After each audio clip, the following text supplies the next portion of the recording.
வணக்கம். வெள்ளம் செய்திகள். மது குடிப்பதற்கு 100 ரூபாய் கொடுக்கவில்லை என்றால் ஆம்ஸ்ட்ராங் கொலை செய்த நபர்களிடம் சொல்லி உன்னையும் கொலை செய்து விடுவேன் என VAOவை மிரட்டிய நபரை போலீசார் கைது செய்தனர்.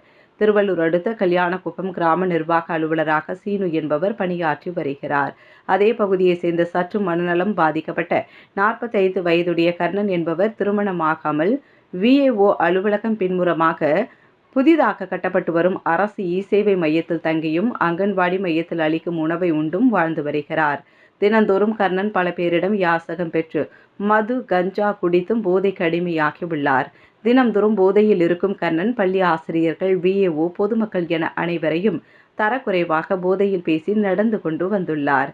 இந்நிலையில் நேற்று முன்தினம் பணியிலிருந்த VAO சீனுவிடம் கர்ணன் குடிப்பதற்கு 50 ரூபாய் வைத்திருப்பதாகவும் மேலும் 100 ரூபாய் தேவைப்படுவதால் 100 ரூபாய் கொடுத்தால் மட்டுமே இங்கிருந்து நகர்வேன் என்று கூறி தொந்தரவு செய்துள்ளார். பணியிலிருந்த VAO அவரிடமிருந்து செல்லுமாறு பல முறை அறிவுறுத்தி உள்ளார். ஆனால் அவரிடம் தொடர்ந்து கர்ணன் தொந்தரவு செய்தது மட்டுமின்றி 100 ரூபாய் கொடுக்கவில்லை என்றால் ஆம்ஸ்ட்ராங் கொலை செய்த கடம்பத்தூர் பகுதியை சேர்ந்த நபர்கள் தனக்கு தெரிந்தவர்கள் என்பதால் அவர்களிடம் சொல்லி உன்னையும் ஆம்ஸ்ட்ராங் போல் கொலை செய்து விடுவேன் என்று மிரட்டல் விடுத்துள்ளார். எவ்வளவு சொல்லியும் கர்ணன் அங்கிருந்து நகராமல் VAOவை பணி செய்ய விடாமல் தடுத்தும் மிரட்டலும் விடுத்ததால் VAO புலரம்பாக்கம் காவல் நிலையத்தில் புகார் அளித்திருந்தார்.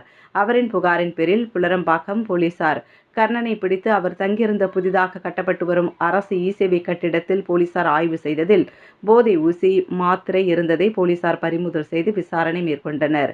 பின்னர் அவரை திருவள்ளூர் நீதிமன்றத்தில் ஆஜர்படுத்தி சிறையில் அடைத்தனர். குடிப்பதற்கு 100 ரூபாய் தராத கிராம நிர்வாக அலுவலர் ஆம்ஸ்ட்ராங்கை கொலை செய்த கொலையாளிகளை வைத்து கொலை செய்து விடுவேன் என்று மிரட்டிய நபரை போலீசார் கைது செய்துள்ள சம்பவம் பரபரப்பை ஏற்படுத்தி உள்ளது.